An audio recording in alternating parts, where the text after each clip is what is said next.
디모데후서 1장 6절에서 7절 말씀 두 절을 보겠습니다. 오늘 말씀은 짧으니까 우리 한 목소리로 우리 오늘 말씀을 읽도록 하겠습니다. 다 같이 읽겠습니다. 그러므로 내가 나의 안수함으로 내 속에 있는 하나님의 은사를 다시 부를 듯하게 하기 위하여 너를 생각하게 하노니, 하나님이 우리에게 주신 것은 두려워하는 마음이 아니요 오직 능력과 사랑과 근신하는 마음이니. 하나님이 우리에게 주신 것은 두려워하는 마음이 아니고 오직 능력과 사랑과 근신하는 마음이라고 바울 사도는 디모데에게 지금 쓰고 있어요. 디모데에게 그렇게 쓰고 있어요. 오늘 우리에게도 동일하게 정말 이 어려운 세대 속에서 살아가는 우리에게 하나님이 우리에게 주신 것은 두려워하는 마음이 아니라 정말 오직 능력의 마음, 사랑의 마음, 그리고 스스로 근신하는 그런 근신의 마음을 주실 줄 믿습니다. 이 디모데후서를 쓰면서 바울 사도가 1장 1절에 처음 썼던 말씀이 뭐냐면 자기 자신을 소개하는 것입니다. 자기 자신을 이렇게 소개하죠. 하나님의 뜻을 따라 그리스도 예수 안에 있는 생명의 약속대로 그리스도 예수의 사도가 된 바울이라고 이렇게 소개를 합니다. 저는 그 1절의 말씀을 들으면서 읽으면서 너무 생생하게 바울 사도의 모습을 한번 그려봅니다. 그가 지금 옥에 갇혀서 자기의 모습을 돌아보면서 사랑하는 디모데와 에베소 교회를 향해서 편지를 쓰면서 나는 누구인가 하는 것을 1장 1절에 쓰고 있어요. 그가 처음 받들어 쓰는 것은 나는 그리스도 예수의 사도다. 파울로스, 아포스톨로스, 그리스도 예수. 나는 그리스도 예수의 사도라는 것이에요. 감옥에 갇혀서 이제 잠시 후면 재판받고 오스티안 거리에서 차며 목이 베어지는 그런 형을 받은 죄수가, 지하 감옥에서 음침하게 지금 쇠사슬에 차여있는 그가, 죽음 앞에 놓여있는 그가, 그 사도라는 일 때문에, 직분 때문에 죽게 된 그가 죽기 직전까지 자기 자신을 내세우고 자기 자신을 표현할 때 나는 바울은 그리스도 예수의 사도다, 이렇게 얘기를 하고 있어요. 그가 얼마나 자기 자신에 대한 사명감과 자기 자신의 정체성을 분명하게 알고 있다는 것을 우리에게 알려주고 있어요. 물론 모든 바울 서서의 편지가 다 그렇게 자기를 소개합니다. 그러나 적어도 죽음을 앞둔 이 디모데후서 마지막 그의 편지에 자기 소개는 좀 더 다를 거라는 것이에요. 좀 더 뭔가 적절하고 좀 더 매우 뭔가 귀중하고 엄중한 그러한 자기 고백이라고 생각을 합니다. 그가 고백하는 것이고, 나는 사도 때문에, 사도라는 직분 때문에 죽게 되었지만, 그 일을 충성했기 때문에 죽게 되었지만, 그것을 주님께서 내게 사도라는 직분을 주었기 때문에 그것 때문에 내가 죽음의 길로 달려가고 있지만, 그러나 나 바울은 그리스도 예수의 사도다. 참 대단한 것이죠. 정말 엄청난 거예요. 우리가 조금 전에 찬송을 불렀어요. 예수는 그리스도, 예수는 주.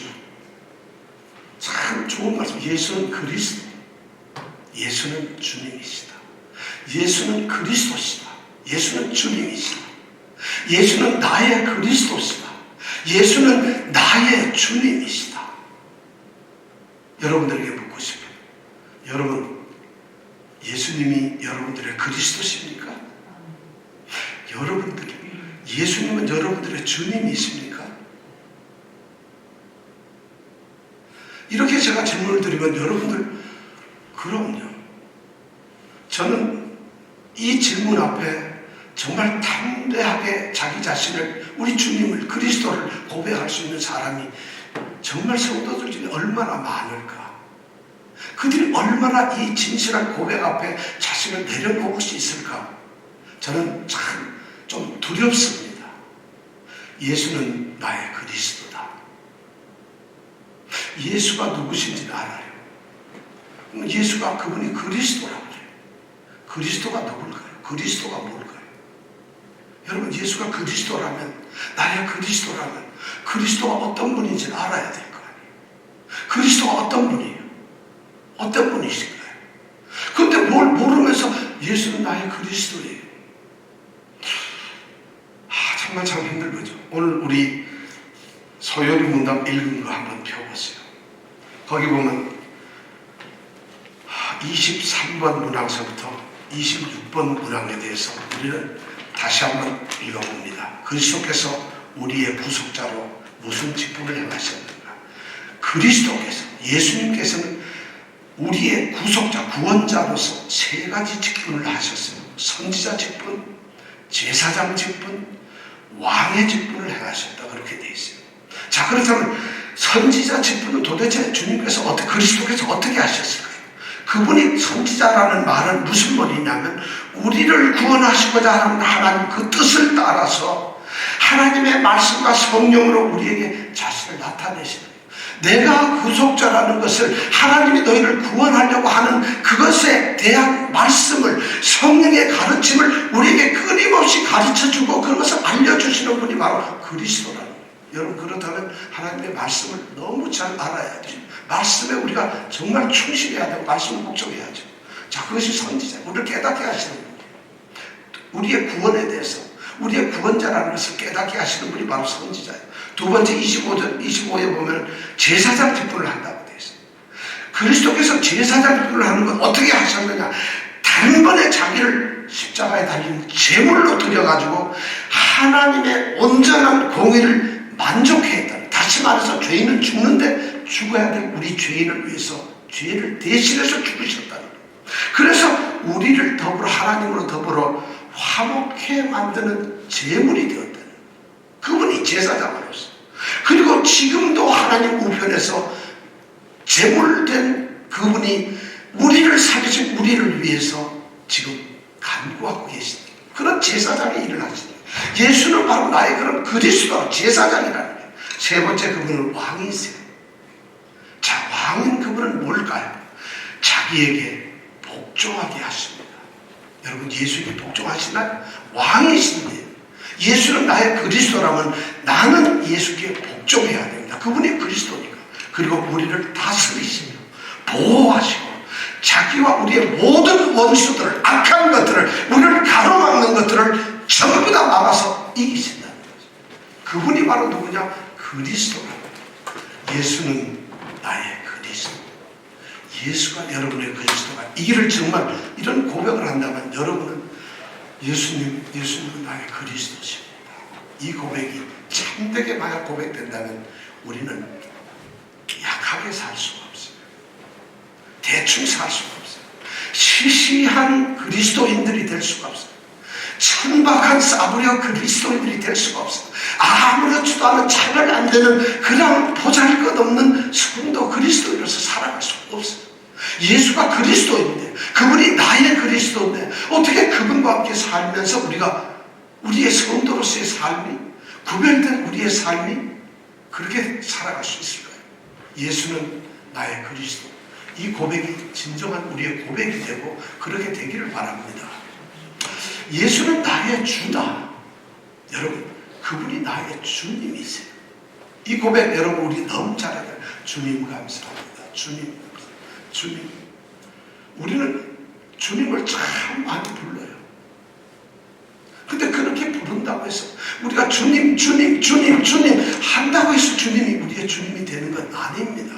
주님이 마태복음 7장에서 직접 말씀하시죠. 나더러 주여 주여 하는 자마다, 그 다음에 읽어보세요. 절대 그분은 우리의 주님이 되시는 게 아니에요. 주님 했기 때문에 나의 주님이 되는 게 아니라는 거예요. 도대체 예수님이 나의 주라면 그분은 어떤 분이길래, 내가 어떻게 해야만 그분이 나의 주님이 될까요? 옆집에 있는 아저씨를 우리가 좀 어른이시라고 아버님 한다서 그분이 나의 아버지가 되는 건 아니거든. 우리가 주님이 계시는데, 예수님이 계시는데 그분 앞에 가서 주님 불렀다고 해서 그분이 나의 주님이 되는 건 아니거든요. 그리고 주님을 향해서 우리가 기도합니다. 주여 하고 기도합니다. 기도했다고 해서 주님이 나의 주님이 되는 거 아닙니다. 우리는 얼마든지 기도할 수 있어요. 주님이 아는 그분을 주님이라고 부르면서 우리는 기도할 수가 있어요. 그러나 그분은 주님이 아니에요. 우리는 주님을 찬송합니다. 주님하고 찬송, 주님 큰 영광 받으셔서 찬송을 한다고 해서, 내가 그렇게 찬양을 한다 해서, 그분을 높여드린다 해서 그분이 나의 주님이 되는 거 아니에요. 우리가 잘 모르는 대통령, 그분 훌륭한 대통령이라고 해서 그분이 나와 관계된 그런 대통령이 되는 건 아니에요. 그냥 대통령일 뿐이에요. 그분은 내가 찬양을 안 하시더라도 주님이세요. 내가 그분께 기도를 안 하더라도 그분은 주님이시라는 거예요. 주님은 그런 분이에요. 사실 그렇게 주님이, 그렇다고 해서 우리가 또 뭐 주님을 전한다고 해서 온 세상을 돌아다니면서 전도하고 선교하면서 주님 하고 있다 해서 그 주님이 나의 주님이 되느냐? 그렇지 않아요. 이 세상에 정말 예수님을 주님으로 섬기고 그렇게 주님으로 모시고 산다는 많은 사람들이 이런 잘못된 주님, 잘못된 착각의 주님을 주님으로 모시고 있다는 거예요. 교회 안에서 세상 사람들은 결코 예수님을 주님이라고 하지 않죠. 그럼 교회 안에는 우리가 바로 주님이라고 합니다. 주님. 그럼 주님은 실제로 우리의 주님이 되실까요? 어떻게 해야만 그 주님은 과연 나의 주님이 될까요? 내가 정말 주님 하면 주님께서 그래 하고 대답하시는 주님이 될 수 있을까요? 성경에 보면 딱 하나밖에 없어요. 자기를 부인하고 주의 말씀을 따라 순종하는 자들이에요. 그분을 믿는 것이에요. 순종하는 자들이에요. 아버지의 말씀을 순종치 아니하는 자들, 주님이 말씀하신 것을 순종치 아니하는 자들, 주님 그분을 믿지 아니하는 자들은 절대 그분을 주님이라고 부를 수가 없어요. 불러도 그것은 주님이 아니라는 것이에요. 여러분, 오늘 우리는 바로 주님을 그렇게 모실 줄 알아야 돼요. 많은 그리스도인들이, 많은 주의 사람들이 주님을 자기 이익을 위해서 필요로 하는 주님을 불러요. 자기 일을 위해서 생각하는 주님으로 불러요. 만약 그분이 주님이시라고 한다면, 예수님이 주님이면 나는 그분의 종이라는 거예요. 그분이 주인이면 나는 종이잖아요. 그분이 주인인데 나도 주인이 될 수는 없잖아요. 그래서 바울 사도나 또 많은 그리스도의 성경에 나온 많은 믿음의 사람들은 하나님 앞에, 주님 앞에 자신을 종으로 생각해요. 그럼 종이 일을 하면은 자기 창고가 있어서 자기 재산을 버는 걸까요? 자기의 명예를 높이는 일을 하는 걸까요? 자기를 위해서 싸움을 하는 걸까요? 아닙니다. 주인의 창고를 위해서, 주인의 집을 위해서, 주인의 이름을 위해서, 주인의 모든 것을 위해서 종은 할 뿐이에요. 자기에게 돌아오는 건 아무것도 없어요. 주님이 기뻐하시면 그것이 자기에게 영광이에요. 주님께 모든 것이 돌아가는 것, 그것이 종의 가장 큰 영광이라는 거죠. 그렇다면 우리가 예수님을 나의 주님이라고 한다면, 우리의 삶에서 우리가 종이라고 한다면 우리는 감춰져야 돼요. 우리는 부인되어야 해요. 오직 그분만이, 왜냐하면 그분이 주인이니까 그분의 창고가 차려지고 그분의 자녀들이 잘 돼야 되고 그분의 모든 것이 잘 돼야 돼요. 우리는 아무것도 안 돼요. 예수는 그리스도, 예수는 주. 이 말씀 속에 그런 엄청난 진리가 숨겨져 있어요. 여러분들이 참으로 우리가 그렇게 되기를 바라요. 바로 이 바울 사도는 그러한 주님, 그러한 그리스도를 생각하면서 자신이 바로 사도라고 하는 고백을 한다는 것이에요. 자기가 자신을 아는 것이죠. 나는 사도다. 그러고 나서 1절에 그렇게 하고 나서 3절, 4절, 5절에 그는 놀랍게도 하나님께 감사한다는 고백을 해요. 왜? 자기가 사랑하는 아들인 디모데를 생각하기만 하면 하나님께 감사할 수밖에 없다는 말씀 우리가 지난주에 생각을 했습니다. 디모데만 생각하면 감사할 수밖에 없어요. 디모데가 디모데 된 것은, 디모데가 디모데처럼 올라올 때 그것만 생각하면 자기는 그 하나님께 감사할 수밖에 없다는 거죠. 그러면서 디모데를 그렇게 생각을 하고 있어요. 사랑의 표현이고 간절함의 표현이죠. 디모데에 뭐가 그렇게 생각났을까요? 바울 사도는 4절, 5절에 두 가지를 얘기하고 있어요. 하나는 디모데의 눈물이에요. 디모데의 눈물. 또 하나는 5절에는 디모데 속에 있는 거짓이 없는 믿음이에요. 디모데가 가지고 있는 눈물, 디모데가 가지고 있는 거짓이 없는 믿음, 이 두 가지만 생각하면 하나님께 감사할 수밖에 없어요. 그것이 바로 디모데를 정의할 수 있어요. 눈물이 뭘까요? 슬픔일까요? 그렇지 않을 것 같아요. 사도행전 20장 19절에 보면 바울 사도가 밀레도에서 에베소 장로들한테 설교를 하면서 내가 아시아에 들어와서 지나온 첫날부터 이제까지 내가 너희들을 섬겼다. 뭘로 섬겼느냐? 모든 겸손과 눈물로 너희를 섬겼다. 이렇게 얘기를 합니다. 그렇다면 울기만 했다는 말일까요? 그렇지 않아요. 눈물이라는 의미는, 디모데의 눈물이라는 의미는 정말 이런 걸 거예요. 그의 간절함, 그의 열렬함, 뜨거움, 그리고 그의 고통, 고난, 괴로움, 모든 것이 눈물입니다.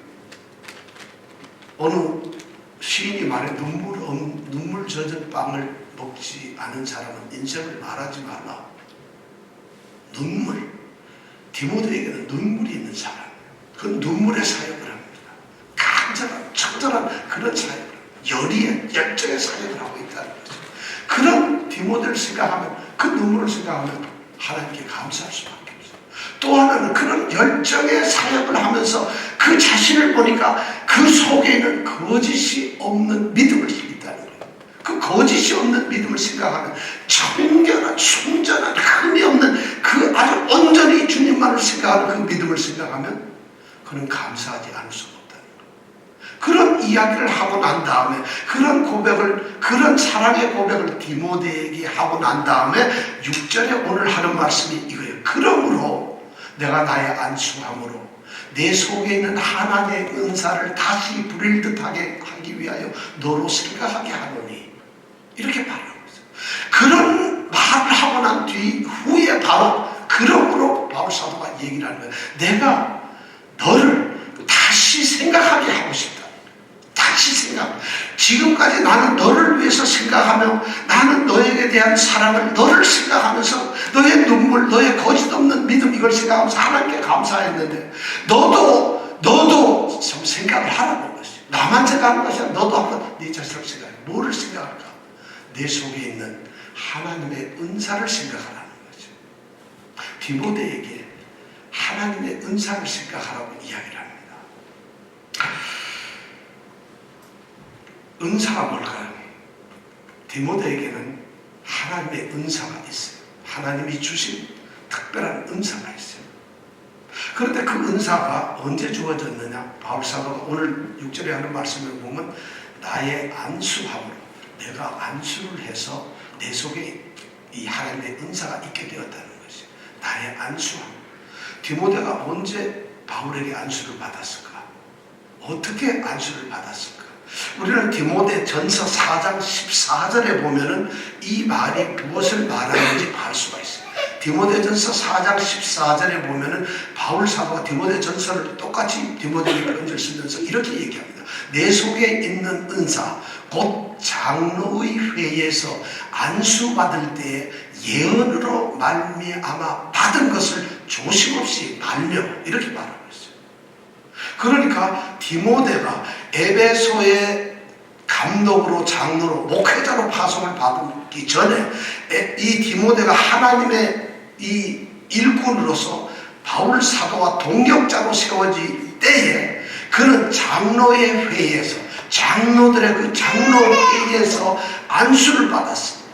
그 안수 받을 때 아마 바울 사도도 같이 안수를 했을 것 같아요. 안수는 하나님의 어떤 맡기심을 상징적으로 표시하는 것이죠. 안수했다 해서 이 손이 무슨 큰 능력이 나타나는 게 아니라 우리에게 가시적으로 보여주는 어떤 행위죠. 그래서 안수를 했어요. 머리에 손을 얹고. 그때 예언으로 말미암아 받은 것이거든요.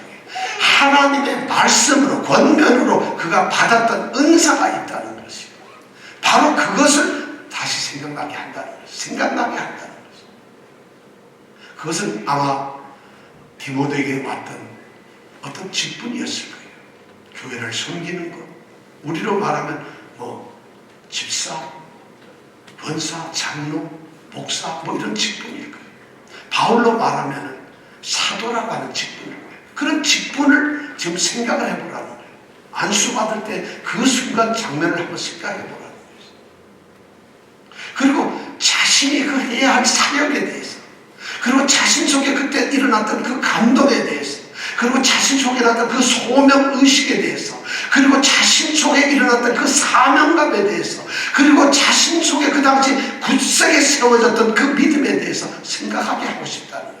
너는 그것을 생각하고 살라는 것이죠. 사실 믿음의 삶이라는 것은 있잖아요. 생각 없이 믿음의 삶을 산다는 것은 이건 굉장히 심각해요. 믿음이 아닐지도 몰라요. 우리가 믿는 자들에게 가장 심각한 것이 뭐냐면 생각하지 않는 거예요. 믿음이 타성이 되어버려요.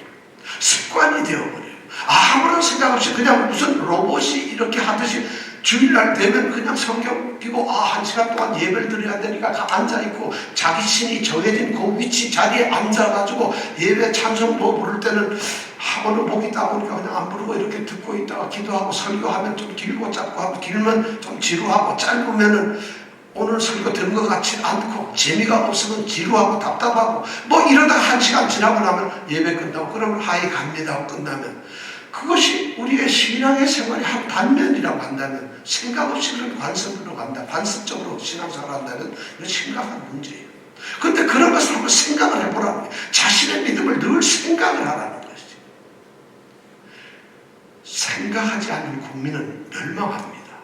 의식 있지 않고 깨어있지 않은 국민은 멸망합니다.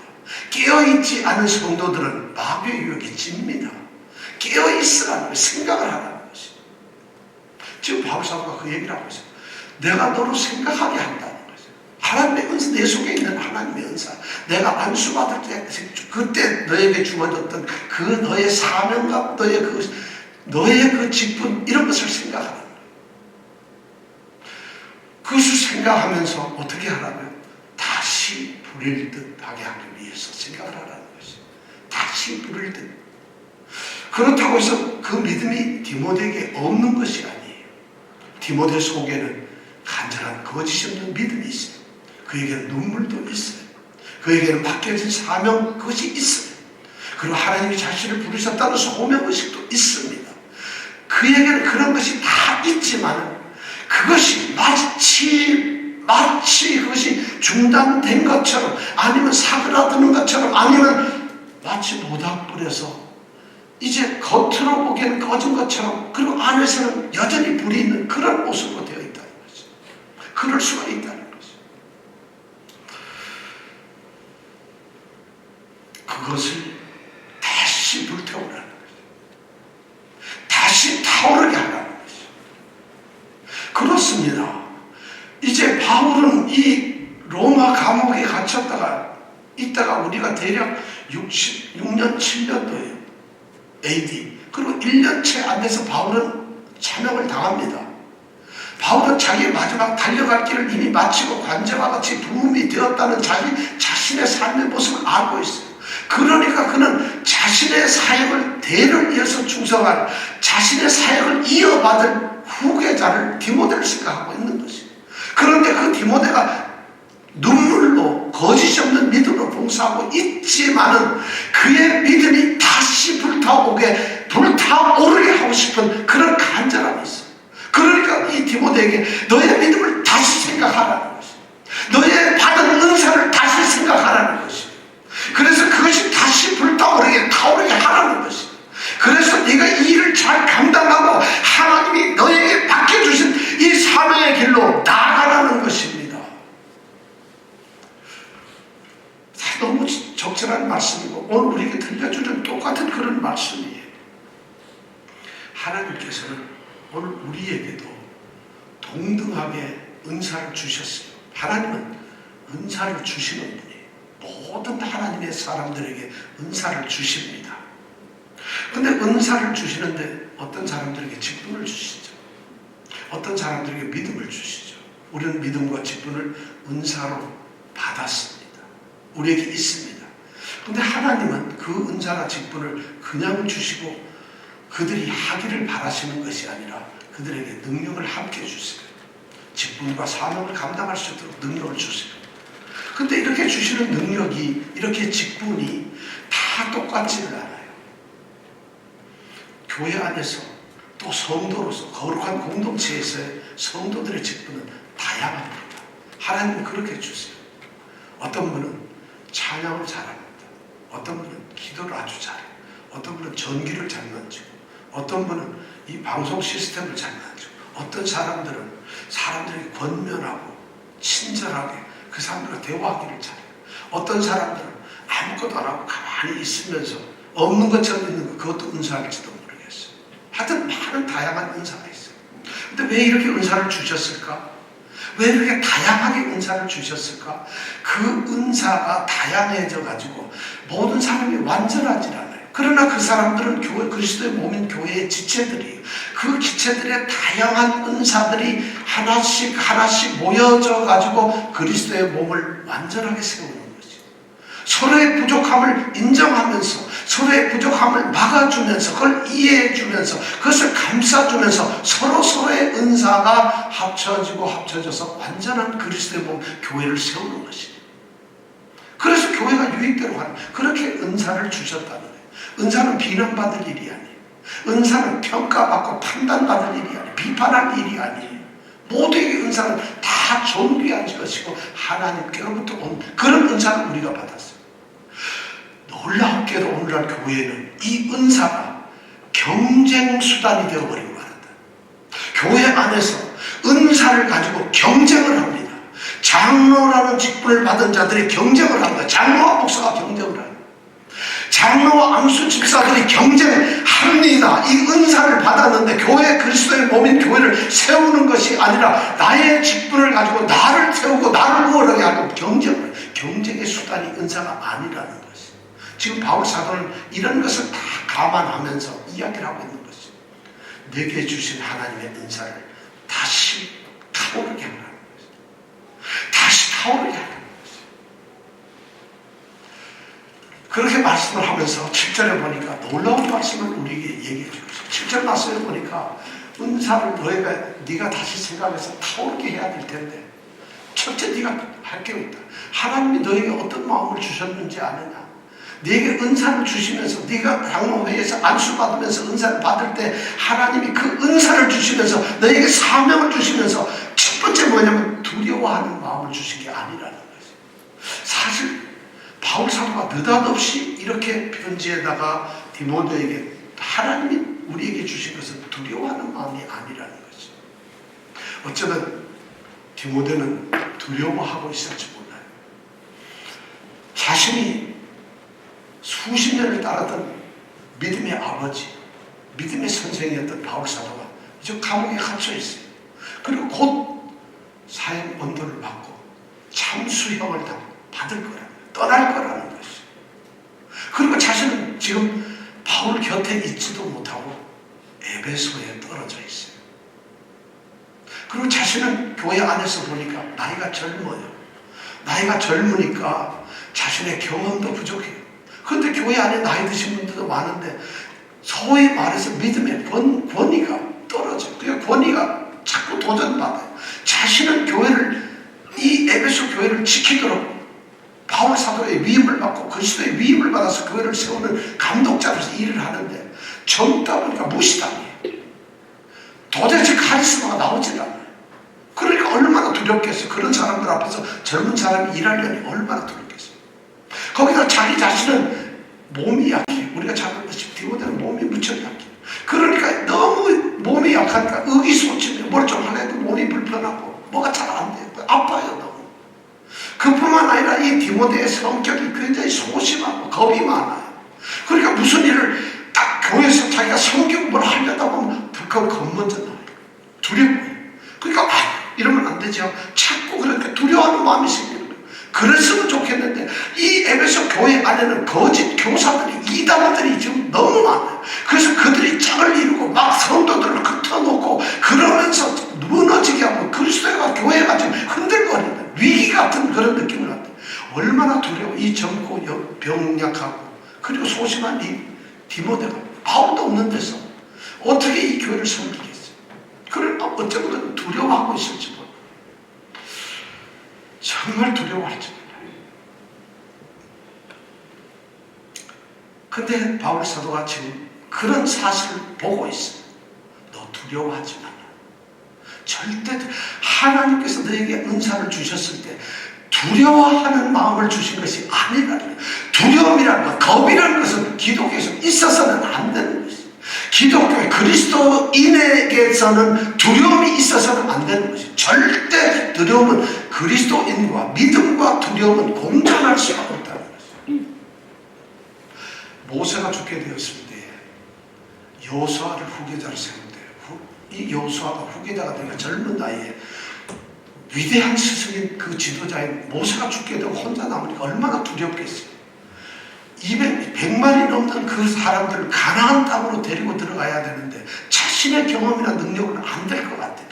여호수아 1장에서 하나님은 담대하라고 이야기를 합니다. 정말 담대하라고 해요. 이스라엘 백성들이 그렇게 모세와 같이 이제 애국을 나와서 민수기 13장 14장에 보면 엄청난 얘기를 합니다. 그들이 1년째 안 돼서 가데스 바네아라고 하는 이제 술 광야의 한 지점에 도착을 합니다. 그리고 거기에서 12지파에서 대표를 한 명씩 뽑아가지고 가나안 땅을 정탐하도록 정탐꾼을 보냅니다. 이제 광야에서 나온 지 1년이 안 됐어요. 그래서 그 정탐에 들어가려고 바로 가나안 땅 입구에 가데스 바네아에 와가지고 지금 정탐꾼을 12명을 보내요. 정탐을 하고 오면 그들은 진군에서 들어가면 끝이에요. 요단강을 건너지 않고 어쩌면 이 남방을 지나서 그냥 진군하면 가나안에 들어가는 것이에요. 근데 이 정탐꾼들 12명이 갔다 와서 보고를 어떻게 합니까? 10명은 두려움에 가득 찼어요. 믿음이 없었어요. 똑같이 하나님의 택하신 백성이고 12지파 중에 대표들인데 그 10지파 대표들이 이야기를 합니다. 두려워요. 그때 가서 너무 거인들이 많고 너무 거기에는 강한 자들이 많아요. 그들이 볼 때 우리가 들어가면 메뚜기처럼 보일 것 같아요. 두려움을 떨게 합니다. 근데 나머지 2명, 12명 중에 2명인 여호수아와 갈렙을 뭐라고 해요? 그들이 아무리 커도 하나님 우리와 함께 계시면 그들은 우리의 밥이라는 것이죠. 바로 믿음이 있느냐 없느냐, 믿음을 가진 사람, 하나님의 은사를 가진 사람들은 두려워해서는 안 되는 것이에요. 이스라엘이 그런 잘못을 저짐으로 말미암아 그들은 바로 눈앞에 둔 가나안 땅을 못 들어가고 40년을 헤매는, 40년을 광야에서 헤매는 벌을 받게 됩니다. 하나님께서는 우리에게 은사를 주셨을 때 두려움을 갖지 말도록 합니다. 여러분, 두려움 갖지 마세요. 그들이 비웃습니까? 조롱합니까? 그들이 여러분을 비판합니까? 비난합니까? 모욕을 줍니까? 혹시 여러분들의 사역이나 여러분들이 그리스도인으로서 믿음을 지키고 살아가는 것이 혹시 여러분들에게 불이익을 줍니까? 여러분들이 힘듭니까? 예수를 믿고 살아가는 교회 나오면 필요하고 지치고 재미가 없습니까? 교회 나오는 것이 힘들어집니까? 시간이 제약이 됩니까? 아무것도 안 됩니까? 두려워하지 마세요. 하나님께서 우리에게 믿음을 주시면서 두려움을 주시질 않았어요. 믿음과 두려움은 함께 있을 수가 없는 것이에요. 그렇다면 하나님은 뭘 주셨을까요? 오늘 말씀해 보니까 3가지를 주셨다고 되어 있어요. 하나님께서 우리에게 주신 것은 두려움 대신에 3가지 중요한 특성을 가진 그러한 마음을 우리에게 주셨어요. 그 마음이 뭘까요? 능력의 마음, 사랑의 마음, 그리고 근심의 마음이라는 것입니다. 능력의 마음은 뭘까요? 우리가 믿음을 줘서 갑자기 우리가 능력이 생겼다는 것이 아닙니다. 능력의 마음이라고 하는 것은 내가 드디어 예수를 믿으니까 힘이 생겼다, 능력이 생겼다, 나는 능력이다, 이런 것이 아니라는 거죠. 여기서 능력의 마음이라는 뭐냐면 할 수 있다는 자신감, 나는 할 수 있다는 자신감, 나는 믿음을 지켜낼 수 있다는 자신감을 주님께서 주셨어요. 성령께서 우리 마음에, 하나님께서 우리에게 은사를 주시면서 너는 할 수 있어, 이런 거예요. 이것이 바로 능력의 마음이에요. 우리는 약해요. 할 수가 없어요. 사실 예수를 믿었다 해서 갑자기 약하던 사람이 강해지는 것이 아닙니다. 예수를 믿었다고 해서 아프던 병이 갑자기 없어지는 게 아니에요. 그러나 우리가 예수를 믿고 직분을 받고 하나님의 사명을 받았을 때 주님, 성령께서 내게 힘을 주시면 저는 합니다, 할 수 있습니다, 이런 능력의 마음을 주셨다는 것이에요. 바울사도는 그 능력을 이렇게 고백합니다. 빌립보서 4장 12절 13절에 보면 그는 이렇게 고백을 합니다. 내가 비천에 처할 줄도 알고 풍부에 처할 줄도 알라. 모든 일에 비천함과 풍부함과 그리고 모든 일에 넉넉함과 배부르며 배고픔과 이 모든 일에 내가 일체의 비결을 배웠다고 고백을 합니다. 모두 나는 비천할 줄도 알고, 나는 풍부하게 넉넉하게 살 줄도 알고, 나는 어떠한 형편에 처했어도 그 형편을 난 이겨낼 수가 있다고. 그렇게 빌립보 4장 12절에서 얘기를 해요. 그러면서 그가 4장 13절에 뭐라고 고백합니까? 내게 능력 주시는 자 안에서 내가 모든 것을 할 수 있느니라. 할 수 있느니라. 할 수 있느니라. 그가 고백하는 그거예요. 바로 이것이 믿는 자들에게 주시는 거예요. 여러분, 코로나 때문에 힘들지요. 사실 믿음 지키기가 만만치 않아요. 제도적으로 어떤 원칙에 의해서 우리가 많은 통제를 받습니다. 야, 이것이 좀 지겨운 교회 안 나가는 좋은 찬스로 생각되나요? 내가 뭔지 모르게 내가 다시 돌아보면서 내가 꼭 예수 믿어야 돼 하고 자기를 돌아다보는 그런 기회를 만들지 마세요. 얼마나 지금 오늘 우리에게 이 말씀을 주시는 것은 두려워하는 마음이 아니라 능력의 마음이에요. 오히려 이것이 되면 나는 이러한 궁핍 속에서 할 수 있다. 나는 이런 비천한 가운데서 할 수 있다. 나는 해낼 수 있다. 왜냐?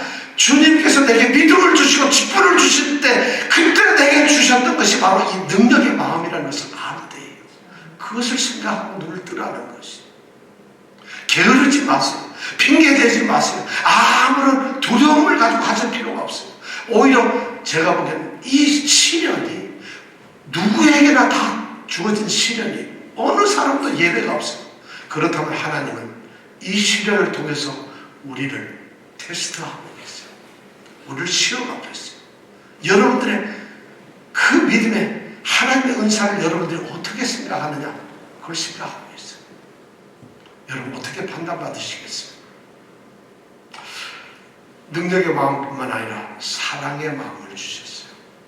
사랑의 마음, 열정의 마음. 하나님이 우리를 사랑하신 것처럼 우리에게 사랑의 마음을 주셨어요. 우리 사역에 대한 사랑, 우리가 마땅히 해야 될 그 사람들에 대한 사랑, 그리고 우리가 변함없이 내게 이런 사역을 주신, 이런 직분을 주신 그 하나님 주님에 대한 사랑, 이 사랑의 마음을 우리에게 주셨다는 거예요. 이것을 잃어버려서는 안 돼요. 이 사랑을 하게 되면 두려움이 없어져요. 요한 1서 4장 18절에 보면 사랑 안엔 두려움이 없다 그랬어요. 온전한 사랑이 두려움을 내어 쫓는다고 그랬어요. 주님을 사랑하면 주님이 함께 하시니까요. 전능하신 엘샤다이 하나님을 사랑하는 자는 엘샤다이 하나님이 우리에게 모든 것을 다 함께 하시기 때문에 우리 두려워할 수가 없어요. 사랑의 마음을 주셨어요. 그리고 마지막으로 우리에게 주신 것이 근신의 마음이에요. 근신의 마음을, 근신이라는 말을 하니까 여러분 굉장히 좀 어렵죠. 절제의 마음이라는 거예요. 절제의 마음. 자기 통제, 자기 자제력을 말하는 거예요. 악한 유혹이 올 때, 내가 이렇게 뭔가 이렇게 게으름을 피우고 싶을 때 그걸 통제할 수 있는 능력이, 악한 유혹에 빠져서 야 이게 돈 된다, 이것이 내게 유익하다, 이것이 더 편할 것 같다, 이렇게 하면은 괜찮을 것 같은데 오늘 그럴 때 자기를 절제시키는 마음, 그것이 바로 하나님이 은사를 주시면서 우리에게 주신 것입니다. 대적들, 우리를 끊임없이 공격하는 대적들, 우리를 끊임없이 유혹하는 우리의 주변 상황들, 그리고 우리를 비웃고 조롱하고 어떻게 하든지 우리를 끌어내려고 하는 우리 주위의 모든 이 악한 세력들 가운데 우리가 살고 있어요. 우리가 바로 그런 가운데 세상에서 살고 있다는 거죠. 직장이 우리에게 그럴 수 있어요. 우리 친구들이 그럴 수 있어요. 우리 가정이 그럴 수도 있고 우리 가족이 그럴 수 있어요. 우리의 모든 내가 지금 처해 있는 환경, 코비드조차도 그럴 수 있어요. 여러분, 1446년에 스페인에서 흑사병이 유행했죠. 그 당시 유럽 인구의 3분의 1인 2천만 명이 한 5년 사이에 죽었어요. 그 흑사병이 처음 생겼을 때 1346년에 스페인에 카파라고 하는 성이 있는데, 그 당시 타타르라고 하는 아주 굉장히 악한 족속들이 이 군대를 끌고 와서 이 카파성을 싸우고 공격을 합니다. 그래서 이 타마는 상위 카파라 성은 아주 작아요. 근데 이 타타르, 이 족속들은, 이 군대는 무지하게 강한 군대예요. 근데 이게 막 때로 몰려와서 성을 에워싸 공격을 하고 있어요. 그러니까 그들이 저항을 하고 있는데 얼마 시간이 지나지 않아서 놀라운 일이 발견돼요. 뭐냐? 그 타타르 군대 속에서 사람들이 막 죽어가는 거예요. 막 죽어가. 이거 웬 일이냐? 너무 좋아하는. 그럼 사람들이 막 죽어가는데 그게 한 일주일 지나면 이 사람들이 타타르 군대가 죽어가는 그 병사들 시체를 성 안에 던지는 거예요. 그 성 안에 던져요. 새까맣게 그 새까매지는 그 시체를 던져요. 그게 바로 뭐냐? 흑사병의 병원군이에요. 바로 이 흑사병 3분의 1의 인구를 죽인 흑사병이 그렇게 시작이 돼요. 그러니까 이 카파성에 있던 사람들이 도망을 쳐서 어디로 가느냐? 성에서 나와가지고 이탈리아로 도망을 합니다. 근데 그들만 가는 것이 아니라 그 병들을 함께 가져가죠. 그래서 전 유럽에 다 퍼지게 돼요. 5년 만에 2천만 명이 죽는, 그 당시 인구가 전 세계가 3억 3천인데 유럽의 3분의 1이 죽습니다. 그리고 그 병이 2005년도 브라질에서 마지막으로 발견되기까지 장만치 700년이 계속됐어요. 지금도 흑사병에 병들은 죽지 않고 있어요. 그런데 우리는 지금 그거보다는 좀 덜 난 것 같아요. 코비드. 저는 이 상황 속에서 우리 믿는 자들이 능력과 사랑과 근신의 마음을 가지고 우리의 사명을, 우리에게 주신 하나님의 은사를 지켜야 될 필요가 있다고 생각해요. 이것은 문제되는 것이 아니에요. 결코. 하나님께서 우리에게 두려워하는 마음 주지 않으세요. 너는 할 수 있어. 나를 사랑하는 마음으로 하라. 그리고 너는 모든 것을 절제하면서 너는 이겨내면서 그 가운데서 너는 네가 받은 그 믿음, 그 사명을 다시 타오르게 하라. 끊임없이 너는 네 자신이 누군가를 생각하라. 네 속에 무슨 은사가 있는가를 생각하라. 네 자신이 하나님 앞에 어떤 존재인가를 생각하라. 네가 하나님이 왜 너를 불렀고, 너가 왜 성도고, 네가 왜 그리스도인이고, 하나님의 택하신 자녀인가. 너를 택하시고 사랑하시고 거룩하시고 분리해서 성도로 만든 내 자신을 생각하라는 것이. 그래서 그런 나의 모습을 다시 불태우라는 것이. 저는 이 말씀은 오늘 우리에게 너무나 필요해요. 여러분, 불태웁시다. 불태워야 합니다. 다시 우리 사명감이 일어나야 합니다. 우리 가운데 부흥의 불길이 일어나야 합니다. 저는 이런 때 오히려 하나님의 나라가 더 든든히 세워지기를 바라요. 이 말씀 앞에 성도들이 만약 이 말씀을 붙들고 있다고 한다면, 이 말씀을 만약 모든 성도들이 이 말씀을 받아들이고 순종한다면 교회가 두려워할 것이 아니라 우리 속에 있는 믿음이 다시 불타게 할 것이다. 타오르게 할 것이다. 저는 우리 교회가 그런 꿈이 있다고 생각합니다. 우리는 반드시 그렇게 할 거라고 생각합니다. 달라질 거라고 생각합니다. 가장 중요한 것은 뭐냐? 자기 자신 속에 있는 은사를 생각하는 것이다. 생각하면서 살아가는 것이다. 그것을 깨달으면서 생각하는 것이다.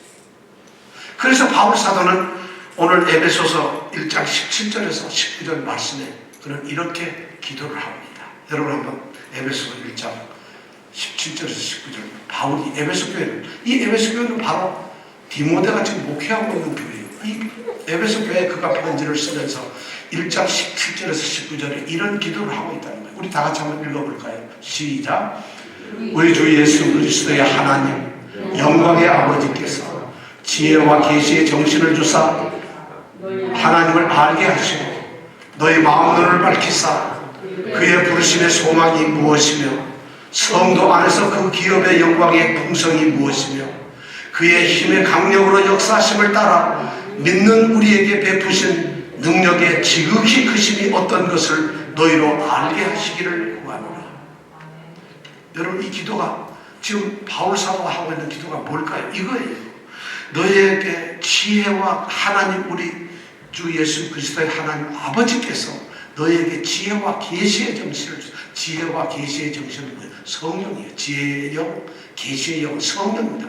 너희에게 성령을 주사 하나님을 아는 것이에요. 지금 바울이 정말 얘기하는 건 너희에게 은사를 주신 그분이 누군가를 알라는 것이에요.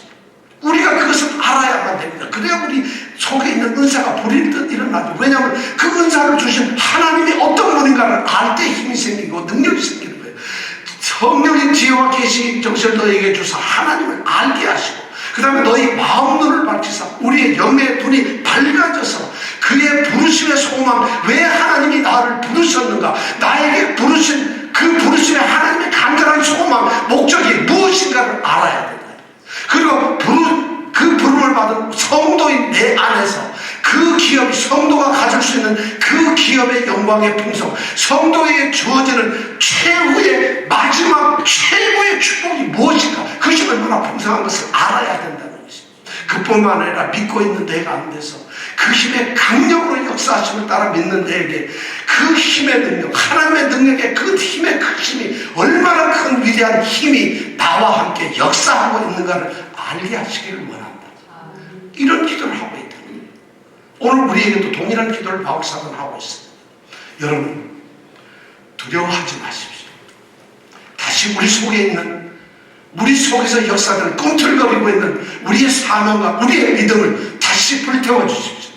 능력의 마음과 사랑의 마음과 절제의 마음으로 다시 우리가 주님의 부르신 소망을 향해서 달려나가는 그런 성도가 되시기를 간절히 원합니다. 이 시간 함께 우리가 찬양하기를 원합니다. 우리에게 부흥의 불길이 타오르기를 원합니다. 정말 이 땅이 아무리 어렵다 할지라도 우리 속에서 부흥의 불길이 타오르고 하나님의 말씀이 온 땅에 충만해져서 정말 성령께서 이제 불어와서 주님의 영광이 가득한 그 나라를 세우기 위해서 우리가 지금 다시 불일 듯 일어나야 됩니다. 다 같이 일어나셔서 찬양하시겠습니다.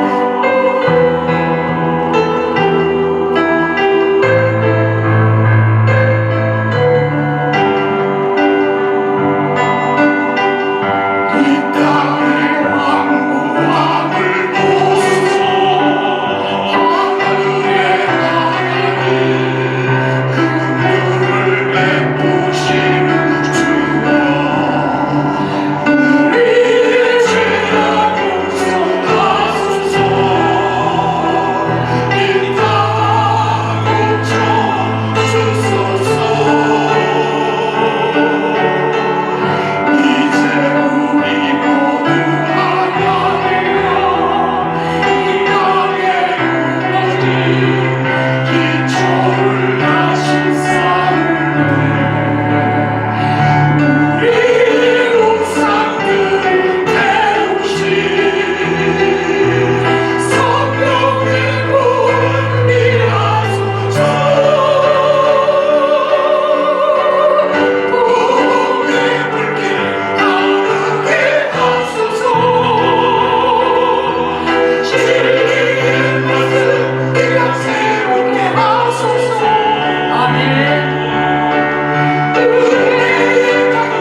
생각하게